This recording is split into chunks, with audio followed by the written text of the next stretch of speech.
Good evening and welcome to this Prajnya Education for Peace talk. Many of you, I think most of you are new to Prajnya, although we see a couple of our friends and family here as well. And I hope you'll come back as well for our other programs. This program is co-hosted by SAPAN, South Asia Peace Action Network, and Gather, which is the impact arm of Seeds of Peace, and Prajnya. And all of us are proud to say that Urmi is a friend, a fellow traveler of ours. I think working with us from time to time on different things. So we're here to listen to her presentation, and let me start by introducing her, after which I will just turn the floor over and be quiet. So Urmi Chanda is a Mumbai-based peacebuilder and interfaith research scholar who wishes to share her learnings from her coursework at the Institute of Peace and Economics and Peace with her fellow peace builders and change makers. Your takeaways from this 1 hour session will be key findings from the 3 IEP reports, which come out annually actually: the Global Peace Index, the Global Terrorism Index, and the Ecological Threat Report. Empirical data from these reports can help strengthen your peace building practice or give you insights for new peace solutions. And this is all the bio she sent me. So since she won't want me to make up fiction, which I sometimes tend to do, I will hand this over to her. Thank you, Urmi, for offering to share all of this with us. And I look forward to listening to you. Thank you, Swarna. And thank you, everyone who's made the time today to come and listen in. I see some friends here, Shivani, Stanley, Sagar, Anajot. Thank you for being here. And everyone else who I hope to get to know eventually. So this presentation, as Swarna mentioned, is part of the coursework I took on from IEP, which is the Institute of Economics and Peace. And as part of the coursework, I was needed to sort of make a presentation of my learnings. Now, these learnings are pretty extensive. The IEP reports are quite massive, and I will share a disclaimer right now that I haven't mastered them cover to cover. So I may or may not be able to answer some very intricate questions about methodology.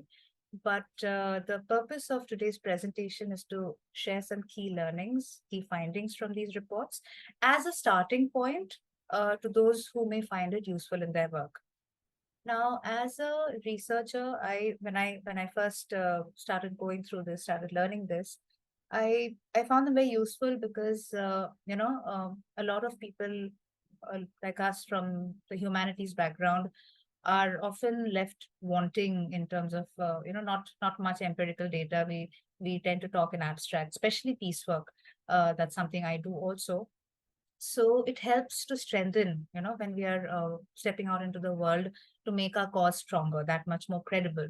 So when I came across these findings, I felt the need to also share some of it, some of what I have learned with people who work in this field. So that is the purpose of today's presentation. I hope you have at least some important things that you will discover, some insights that you might take away from this. So thank you, and I will start sharing my screen now. Is everyone able to see this? Yes. Thank you. So, like I said, I call this "Where do I start?" Because that's a dilemma I have found myself facing.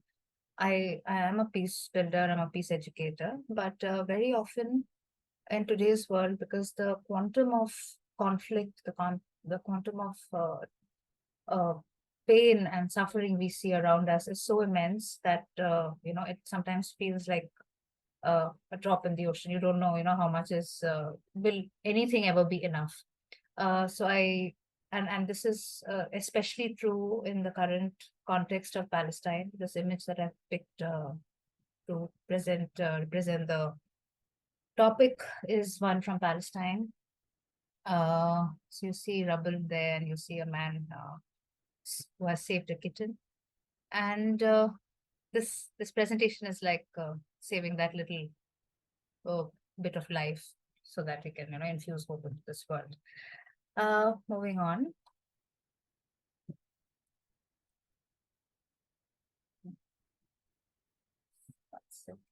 Yes. Before we start, there's a small request to all of our participants. If you could type one word in the chat box that comes closest to your understanding of what peace is. Like I said, peace is a fairly abstract concept. So if we could start out with this one word, anything that comes to your mind that is relevant today. What is peace to you? One word, one phrase. If we could maybe share, it would be nice. I would like some responses. Would be nice. Shivani says empathy. I have to type it here on the chat. In the chat box, yes, so that we can all read each other's responses also. So there's justice, there's absence of direct violence, presence of justice, mutual understanding. We have fearlessness also, freedom, Gandhi and Bacha Khan. Okay. So we are a few people in this group, but even so, we have happiness. We see the diversity of responses that have come, which is just an indicator of how varied it can be as a topic. So when you say you want to start building peace in this world, what is a good starting point? Do you start working towards happiness? Do you start working towards freedom or justice? Or you address direct violence, or you work towards mutual understanding? So it can be a lot of things, and it can be confusing, especially to people in civil society who want to contribute, who are well-meaning citizens but don't necessarily know where to start. Also true of professionals sometimes. So I'm going to go back to sharing my screen and then move on. So which is where these reports come in handy in giving us that starting point. So today I'm going to speak about these three reports. Now the Institute of Economics and Peace brings out many reports like this annually, but we are headlining these three today. The first being the Global Peace Index, the second being the Global Terrorism Index, and the third being the Ecological Threat Report. Now all of these are in the public domain. All of them are available to download free of cost from their website. The website is called visionofhumanity.org. If someone wants to take this down, easy to find. Just type Global Peace Index report and it'll lead you to the website. And yes, it has lots of useful information. We will only scratch the surface today. And this is what I'm doing is part of the ambassador program, the IEP ambassador program. Now, why is this important? Why is looking at these IEP reports important? Is because IEP is a credible international organization. They are known for their consistent contributions to the positive peace frameworks. And what that is, I will come to in a moment. They are free, very credible resources and free. Usually, the trouble with academic research very often is that, they are behind paywalls, very difficult to access, or very, very expensive. So the fact that these are free and available for everyone to use makes it that much better. And these can be used to learn for yourself, to teach if you're a peace builder. These can be used to strengthen policy related work. You can incorporate these into your project design. Why? Because they are all tangible and measurable things.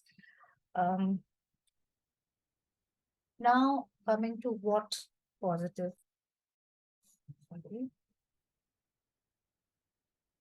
Yeah. So to move this bar on my screen so I can see my, yes, thank you. Okay. So coming to what negative versus positive peace is, like I mentioned a moment ago, that IEP is uh, notable as an organization because they have contributed significantly to the positive peace framework. And how is it different from peace in general? Peace is usually understood by a lot of people, like Sagar mentioned in the chat, as absence of direct violence. So negative peace, and these are concepts that were given by a famous Norwegian social scientist whose name will come to me. Yes, Galton. Thank you, Sagar. Uh, these were given by him, where he described negative peace as the absence of violence or fear of violence, and positive peace as attitudes, institutions, and solutions that create and sustain peaceful societies. So there's a very good parallel for this, where how the study of pathology in the field of modern medicine was instrumental in understanding what causes diseases. Similarly, when we look at conflict, when we study conflict, it tells us, what is wrong, how many deaths were caused, so on and so forth. But the study of what works for the body, for example, nutrition, for example, exercise, for example, great mental health, these are the things that contribute to good health. So studying positive pieces like that, what creates conditions that are that can create a positive or a peaceful society, that is how the study of conflict is different from the study of positive peace. So that's what these reports, this organization tries to do, and we will move on that note. And these are the 8 pillars of positive peace. These have been listed as well-functioning government, equitable distribution of resources, the free flow of information, good relations with neighbors, high levels of human capital, acceptance of the rights of others, low levels of corruption, and sound business environment. Now, I've placed this alongside the SGDs because I find a lot of overlaps here. For example, no poverty can be equated with high levels of human capital. So for people who work, whose work involves SGDs, can also draw inspiration from the positive peace framework. And so basically working towards any of these goals is basically working towards positive peace also. So it helps strengthen our proposals for peace workers specifically. So if you work in peace and you want to strengthen your proposals, you can equate it very well with the sustainable development goals. So yeah. Then we go on next. Now we start with the first report, the Global Peace Index. This is the index for 2023. But this released a couple of months ago, and it does not take into account the current conflict between Israel and Palestine. But some bits of the Russia-Ukraine conflict have been accounted for. So the global, as you can see, these are some of the highlights of the report. This is the 17th edition. They've been doing this for 17 years. It covers 163 countries. So it's a pretty comprehensive report because 163 countries means it covers about 99.7% of the population. So it's as comprehensive as it can get. They measure 23, they have 23 indicators across 3 domains, using which they measure peace in these all of these countries, which the 3 main domains being the ongoing domestic and international conflict, societal safety and security, and measures of militarization. Some of the highlights from this report are that the global average of peacefulness has deteriorated by 0.42%. This was before Palestine, as I mentioned. And although 84 countries have become more peaceful, 79 countries have seen a decrease in levels of peace. Stanley, about India, I have a focus on South Asia. I will come to that in a moment. Thank you for asking that question. The next is this is a map, the Global Peace Index map, where we can see green is high levels of peace, red is very low levels of peace, white is areas that have not been studied, but you can see it pretty much covers the whole globe. And India, Stanley, answering your question, stands somewhere in between. We are at medium levels. Our neighbors are not, some of our neighbors are not faring very well. They have low levels of peace. And Afghanistan, of course, falls in very low. Yeah, so this is where it is. Australia is peaceful. These are some of the peaceful nations. This is the chart that we can see. I will come to the point of, you can see a phrase on top of this chart says the stickiness of peacefulness. It's a very useful phrase, I think, but I will explain what the context is. These are some of the most peaceful countries, going to the least peaceful ones. India should be somewhere in these because we marked yellow. Yes, we are at 126, and the lowest in the world is Afghanistan at the moment. So some of the metrics that are used for this, to measure this, include terrorism impact, how they measure improvements. Like I said, some of the countries have improved in peacefulness, so they measure that using the terrorism impact scale, the political terror scale, and the military expenditure, to measure what percentage of GDP it is. And they measure deteriorations using factors like external conflict, political instability, and deaths from injury. So these are pretty self-explanatory, but like I said, they have a 26-point scale, but these are just some of the metrics that I thought I'd share with you. Regionally speaking, this is where South Asia stands. As you can see, we've decreased in peacefulness as compared to Asia Pacific or North America. Decreases not that drastic, but there is. Russia and Eurasia, as you can see, because of the Russia-Ukraine war, has significantly decreased in peacefulness. Middle East and North Africa, there has been improvements. It's, lots of conflict going on for many, many years. So this is hopeful. And these are, I'm spotlighting South Asia here because most of us are here. Most of our work is here. So Stanley again. India, like I said, ranks 126, which is not great, but we've gotten better from last year for sure. And we've gotten up by improved by 9 points, 9 ranks, which is great. Pakistan has improved, Bangladesh has improved, Sri Lanka hasn't. And why have we improved? It's because our there are improvements in terms of relationships with our neighbors. Political instability has decreased. Violent crime has decreased. And but Nepal, Sri Lanka, our neighbors are not doing very well. Bhutan, there has been an overall deterioration, but it's still one of the most peaceful nations, not just in South Asia, but the whole world. Afghanistan, there has been an overall improvement in the peace score, but it's still the lowest ranking in the world. And why there is an improvement in peace score is because after the Taliban took over, terrorism-related deaths have gone down because it's now their government. They don't need to kill as often. So that is why there has been a general improvement in their scores. This is one highlight from the report. I will quickly read it out. South Asia recorded a slight deterioration compared to last year's total regional score in peacefulness over the past year and remains the second least peaceful region overall. So globally speaking, we are not doing very well. We definitely need to work on peace solutions in the subcontinent.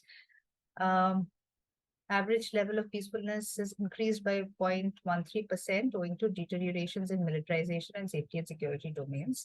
There are fewer cross-border conflicts and improved relations with China. I know, there has been tension, but there is no outright violence. So between last year and now, which is why that's what the report says. And 4 regions have gotten better and 3 have deteriorated.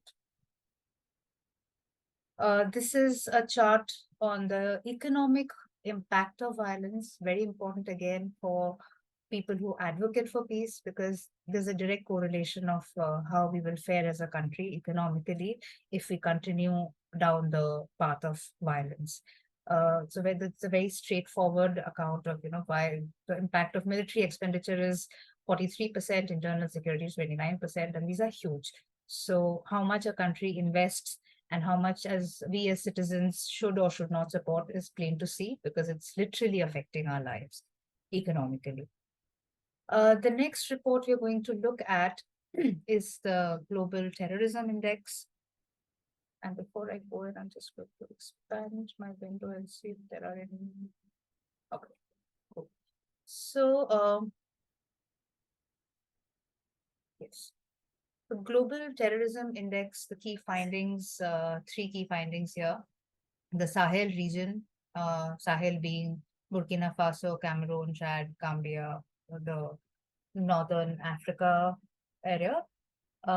Afghanistan is impacted the most, although, like I said, interestingly, Taliban is not classified as a terrorist group anymore. And terror attacks the world over, they have decreased in number, but increased in intensity. So these are some of the highlights from the report. This report started a little later than the Global Peace Index. That was 17th edition. This is the 10th edition. Also covers 163 countries. It considers not only deaths, but also incidents, hostages, and injuries from terrorism, and they're weighted over a 5-year period. And according to this report, the 3 major clusters of motivation as to what inspires or what drives terrorism, the 3 big reasons are religious, ideological, and nationalist or separatist. This is a map of terrorism, and again, India and also the neighboring countries fare between high and very high, which is very grim news for us. And also underlines again, why these numbers and why these facts and figures and statistics are important. Because it makes our case stronger as peace workers, as change makers. So it's right there for anyone to see why this work is important. This map is all they need to see. India scores high on impact of terrorism. So yes. This is again the global chart. Afghanistan, like we said, lowest in global peace index, and therefore consequently highest in the Global Terrorism Index, ranks at number 1. And India is at number 13. We are really not far behind. So there is a lot to chew on. And this is, like I said, the chart is flipped over. These are the countries that are impacted least by terrorism. Why is it high, Stanley? I will come to it. These are scores again between 2012 and 2022, average at the average rank. And there's some change that has happened in the past year. Before the 2023 report came up between 21 and 22. These are some numbers that we can examine and look at.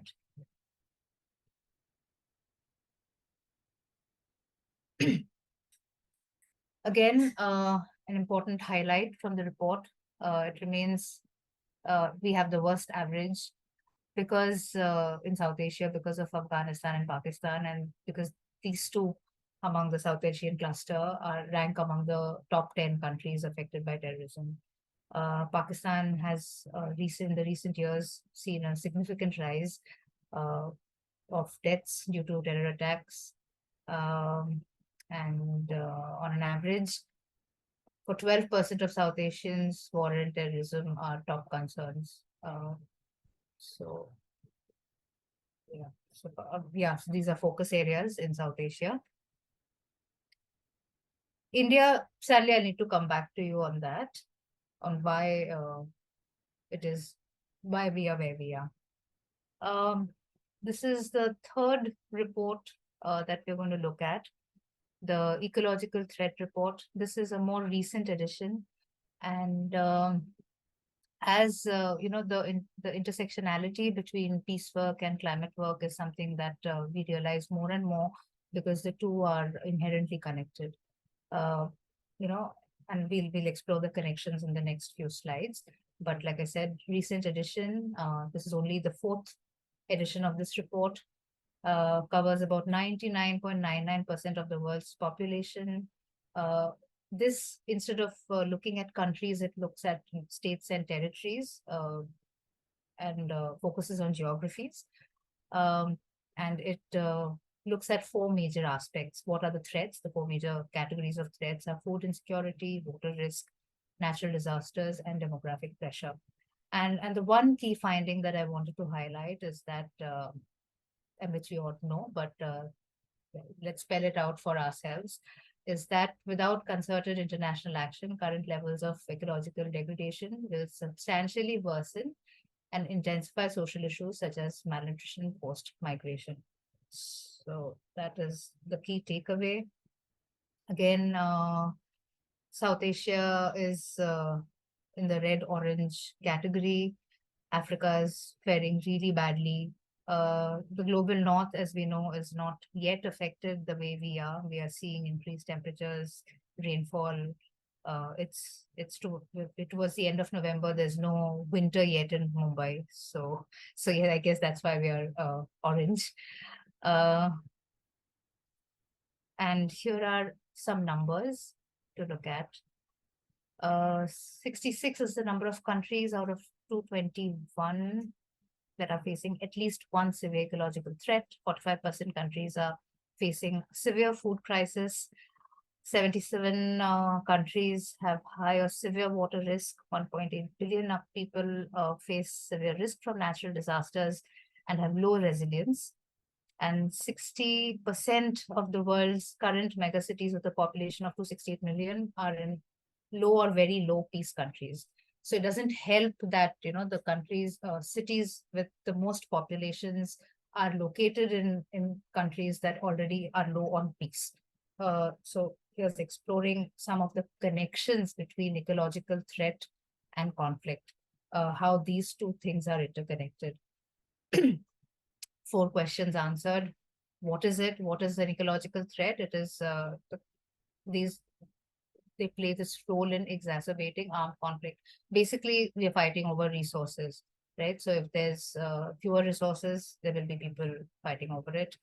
Where is it most likely to happen? In states with lower levels of peacefulness. So there are, you know, in countries or regions where there's already a high level of tension, it's very easy to break into, you know, for it to get complicated by ecological problems, such as, say, you know, the Indus River conflict between, say, India and Pakistan. So already, you know, we have a political situation going on, and then there's a ecological problem that's happening.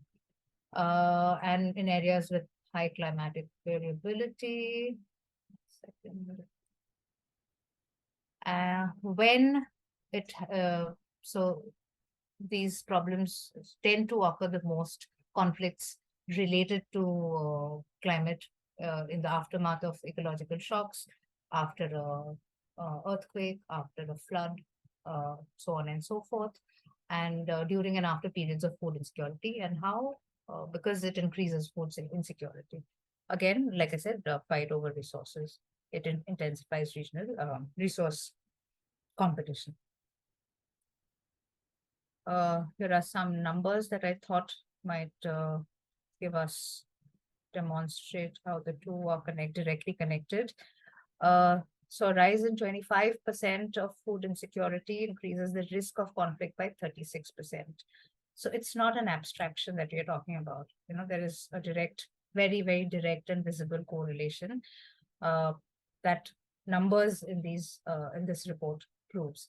Similarly, with water, 25% increase in number of people without access to clean water means the chances of conflict increase by 18%. Again, these are some facts about South Asia as a region. As we saw in the first initial slides, we have the second highest ETR score. Bhutan being the only country that is rated on low in terms of natural disasters. This one, in the chat. What kind of conflict Sunita wants to know? Sunita, political conflict that exists, regional conflict, all sorts of conflict, basically anything that increases competition between resources, that is likely to increase. Like the example I gave was the Indus waters. So, and see, even between states, within territories, if there is political conflict between two states, for instance, the Kaveri water conflict is another example. The second thing about South Asia being that we have 9% in subnational areas and 175 million people that live in areas with extreme food insecurity. And the mega cities of Mumbai and Delhi, which have huge numbers of people, by 2050, we will have what?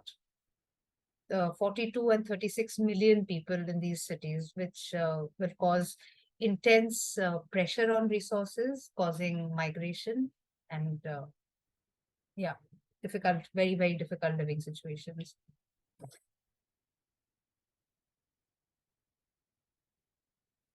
Shivani says it's chicken and egg situation. Yes, we'll come to the resiliency loop shortly.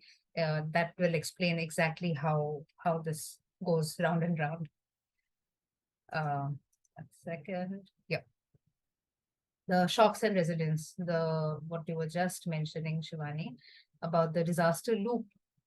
We'll come to resilience in a moment, but let's look at the right side, the country disaster loop, of how when an extreme climate event hits a low resilience country. India can be considered fairly low resilient, a country of low resilience at the moment, because we are always pressed for resources, too many people, too few things.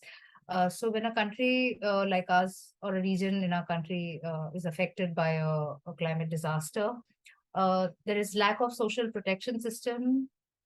So we don't have much in terms of government support. And that causes extensive damage. So our ability to bounce back is very slow. Again, too many people, too few things, too few systems in place. Disaster management policy is not very great. We see this in Bombay, where I live. Constantly, year after year, flooding is a huge problem, but infrastructurally, there's nothing that changes. It just keeps getting worse every year. So we are not a very resilient city. We are just growing. We are just growing in terms of in the name of development. But are we also equally prepared to cope with disasters if it hits us? The answer is no. And so society can't repair, the third circle being society can't repair the damage fast enough, which means it is ill prepared for the next extreme hazard. So and it really never, it just goes from bad to worse in that sense. So how this works is typically an ecological threat. If it's a low intensity one, it limits direct impact because there's some coping capacity. There are some old internal structures. So the outcome, if we are a resilient region, resilient country, the outcome is that we are able to get back to the level of well-being that existed before the disaster. COVID could be one example, but that was catastrophic. That was not low intensity. But here there's a complete reconfiguration because now there is a new structure and a new norm. So this is how it generally works and looks, globally speaking, regionally speaking, nationally speaking. And with that, those are pretty much I'm going to stop sharing my screen now.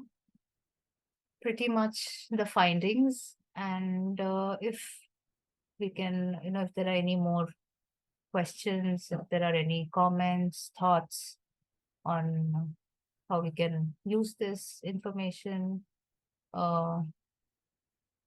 And yeah, thoughts, comments.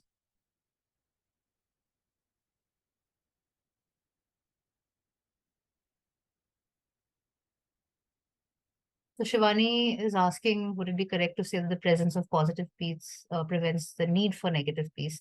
Definitely, because in a society that you're equipping on multiple levels for optimum human,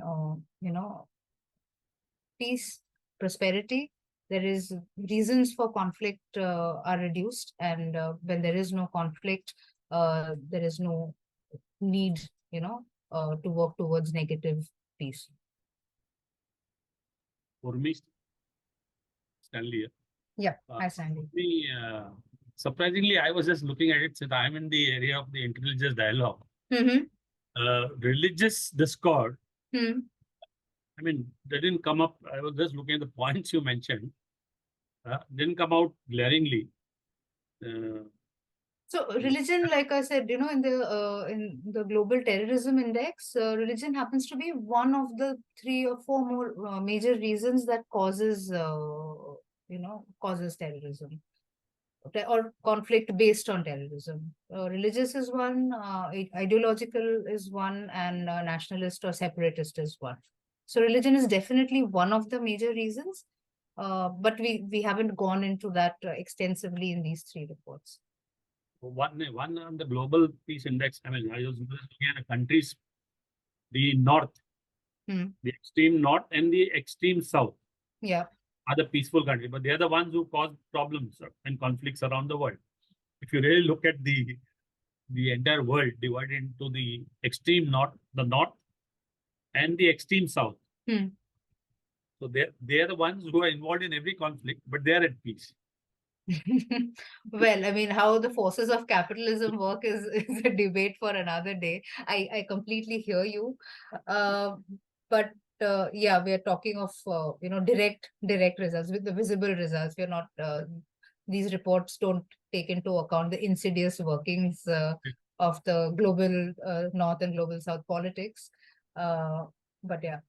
Joycia says investment in SDGs instead of investing in military arms can increase peace. How are we negotiating with countries to reduce investment?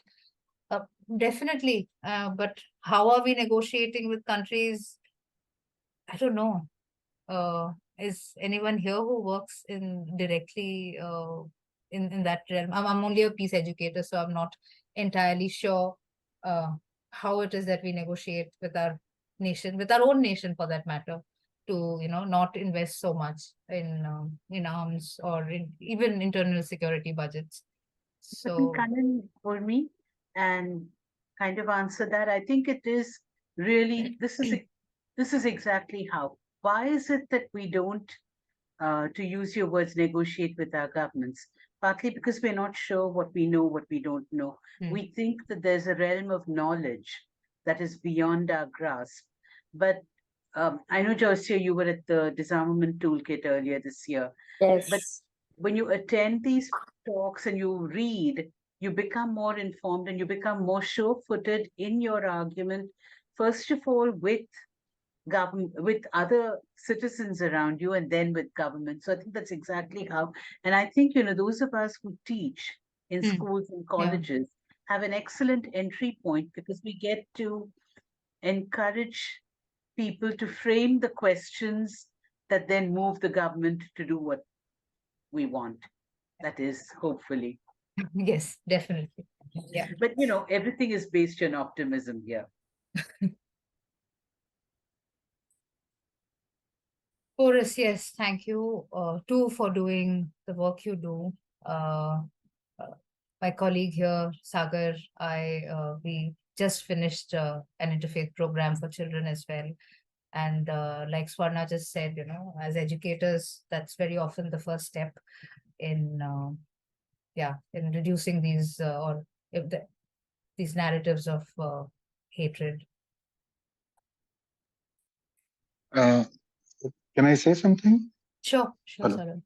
Yeah, so I'm working with the schools and the learning centers with the medium of audiovisual medium. So basically, I go to the schools and do the presentation, I screen films about the peace, about the different themes, and talk to the students. And the conversation become a space where we discuss all these issues, especially like if we talk about in India, there are disturbed zone and conflict areas. So in these both region areas, like disturbed zones, you can say in the like all the crime rates, everything in the cities like Delhi, Ghaziabad, or other cities. So there is a for the lower middle class people, it's really difficult to survive. And in that process, especially in schools, when you talk about the students, like what is the meaning of peace for them? So they talk about love. So they, especially in terms of like love your neighbor, neighboring countries. You also mentioned that point. So it's something like conversation and discussion somehow made them to realize, and for us also to reflect on this point, to like conversation and medium like film screenings, discussion could be a possible area to resolve this issue, or you can say to like to talk about peace. So I'm more involved like mostly in the schools and the learning centers where we are doing regular film screenings. We are with students and teachers, and with students, with the adolescent kids, it's really easy to do a conversation. So this is something I'm really enjoying, and we are doing that. So with the INLEX fellowship, I'm awarded with the INLEX fellowship, where I'm developing a peace education module for schools and learning centers. So it is something giving me a way to talk about more. Yeah, thank you. Thank you, Saurabh. Thank you for sharing that. And I'm sure we'd love to know more. So if you have a link, maybe you can share it in the chat box where we can, maybe Yeah, people I'll can do. connect with you. We're all, gathered here with similar intentions, and it's always good to know of people who are doing work in similar domains. So, maybe which city you're in, what organization, if at all, you're attached to, and anywhere we can learn more about your work and connect with you. Thank you, though. Definitely I'll share the links. But right now I'm developing a module with this initiative called Cinema in School, where we are working in a Hindi belt in North India, Rajasthan, UP, Bihar, Right. and we are trying to get the schools on board, mostly underprivileged sections. We are looking at not the international schools, or you can say private schools. Yes, private schools, but mostly in 2 tier, 3 tier cities. So I will share the link over here in 1 minute. Yeah. Sure. Thank you. Thank you. May I speak? Yes, Amrita, please. Yes, sorry, I'm not so good at texting, so I prefer speaking. Thank you so much for your wonderful presentation.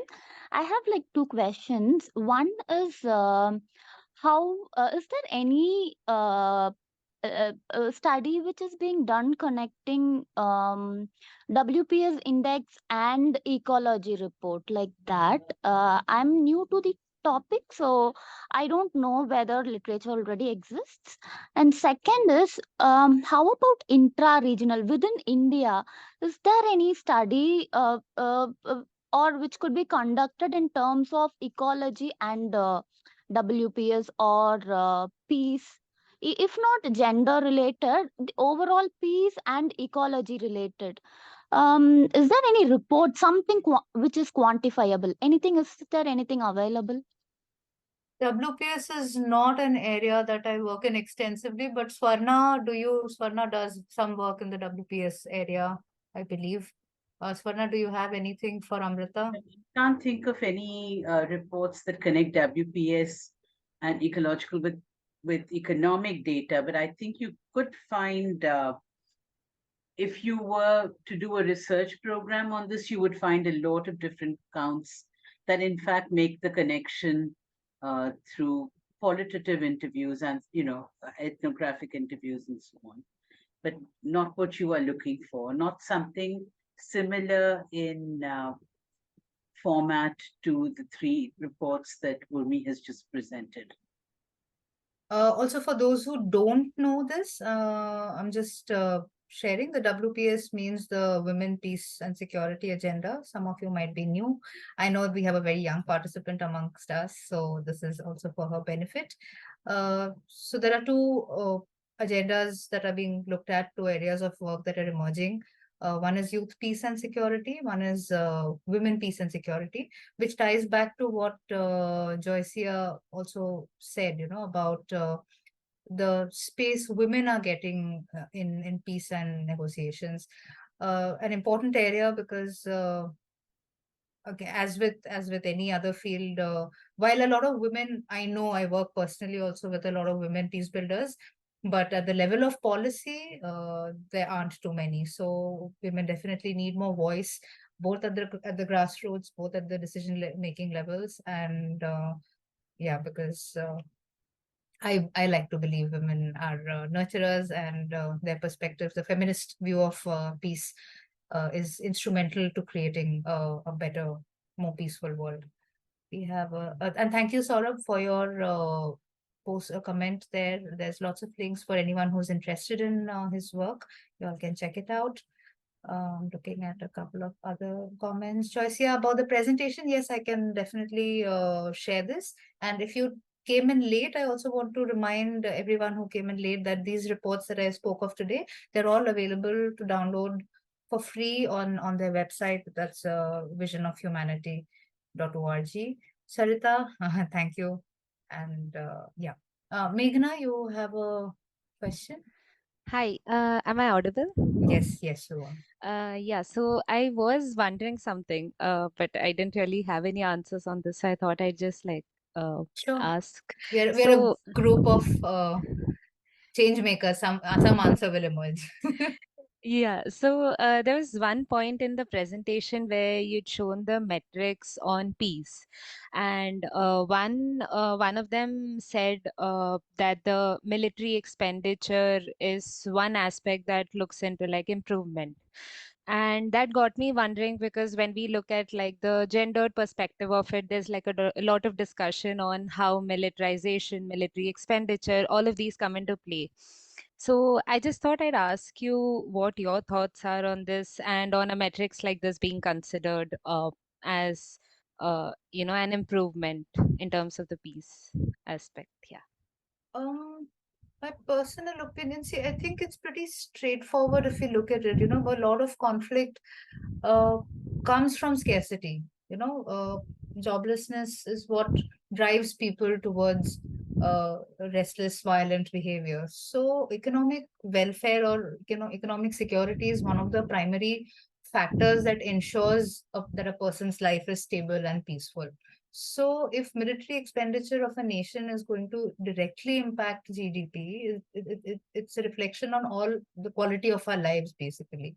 So, I think there's a very direct correlation between the two. And like Swarna said, and like we were discussing a little earlier, there definitely needs to be uh, more, citizens need to ask their governments to be more accountable. They go on increasing budgets year after year, defense budgets, military budgets, all in the name of, the way Israel is doing right now, self-defense. But and it goes unquestioned in the name of nationalism or whatever. So, but we as citizens, and we are paying, we're paying for tomatoes at rupees 60 right now again. So it is a very different, so yes, housewives' piece is affected by prices going up and down like that. So I think the two, it may seem very distant, but it's really not. It is connected, and that's my opinion. Okay, all right. Thank you. Thank you, Adil. Thank you. Yeah, thank you, Saurabh. Adil says Pakistan ranks lowest on the Pillars of Peace framework, which was showing in the beginning. Yes, Adil, it does. It's one of the nations that has seen a lot of. Someone just mentioned intranational conflict. So Pakistan has seen a lot of conflict within its own borders and boundaries. A lot of terror attacks. Their economics is also a little, that's crumbling at the moment. So yes, that's also why Pakistan ranks low on the peace index. how to improve. Yeah, I guess it's not a simple answer. It will need years of undoing the damage that has been done in the name of whatever. And it'll take accountability on our parts as citizens. It'll need us to engage more with our governments, ask for better things from them. So yeah, how? Yeah, like I said, no Maybe simple. Yeah, yes. Sorry. I can add a few words actually. Please do. I mean, coming from the Khyber Pakhtunkhwa area, which was like part where the Bacha Khan movement non-violence was at the during pre-independence, right? So we know about that. Yeah. And I guess the whole world knows about it. But in India, Bacha Khan, Gandhi were very similar in their outlook. So it's a really, after that, it's retrogressive policies ever since. So we have lost hope now. Ever since we thought maybe there would be some improvement or we'll get better, but the autocratic governments over the years and the peacemakers here are totally disillusioned. I mean, we don't feel any hope or any vision or any light at the end of the tunnel. So for us, it's pretty depressing anyway. I'm happy to see what's going on in India, at least despite your limitations with the currently the governments that is going towards very measure It is. yeah, and that kind of outlook religious, but still your activism is still alive and your institutions are strong, what you show. So institutions are the basic thing. Your institutions are very weak, and obviously the policies are as bad. So this was just a learning experience for me, and I'm glad I shared it. At least I could get from you, all of you, all your viewpoints. So that was my point. Insights into it is that I learned a lot from your presentation and everybody's views. Thank you. Thank you very much, Adil, for sharing and from joining in from there. And honestly, I might say I may not entirely understand where you're coming from, but like you said, in India, we're not faring much better. But see, as change makers, hope is something we are obliged to hold on to. If we give in to despair, we will not be able to do this work. So yes, things look pretty grim sometimes. Things look but I don't think we have the luxury of giving in to despair at this moment, and you shouldn't either. We have to keep doing our bit.